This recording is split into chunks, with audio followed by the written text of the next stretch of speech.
Sono passati Natale, Capodanno e l'Epifania, ora è Carnevale, ma lo scherzo sta durando troppo ed è di cattivo gusto. I lavoratori della Coge Mantovani, ditta che ha rilevato il ramo d'azienda della storica impresa edile bolognese prima, padovana poi, non percepiscono lo stipendio da dicembre. L'azienda ha comunicato che una parte degli arretrati, che comprendono anche la 13ª, non arriverà prima del 10 marzo. Questi tempi sono per noi insostenibili e per i lavoratori ovviamente e per le loro famiglie, quindi urge urgentemente un incontro e che l'azienda provveda immediatamente a elargire le retribuzioni, a fare il pagamento delle retribuzioni.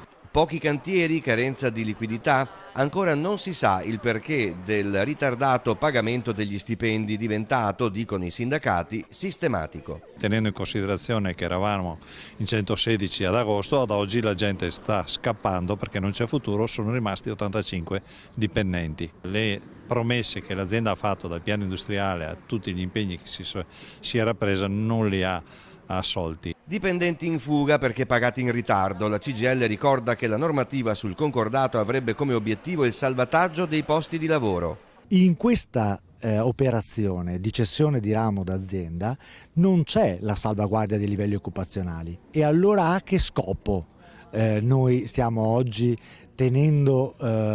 sostenendo una procedura concorsuale che riguarda la Mantovani, che ha ceduto il ramo d'azienda a Coge Mantovani? Anche per questo i sindacati vogliono interessare le prefetture di Padova e Venezia e la Regione Veneto. Intanto lunedì prossimo altre 4 ore di sciopero di operai e impiegati della Coge Mantovani con presidio al cantiere di Fusina di fronte alla laguna di Venezia.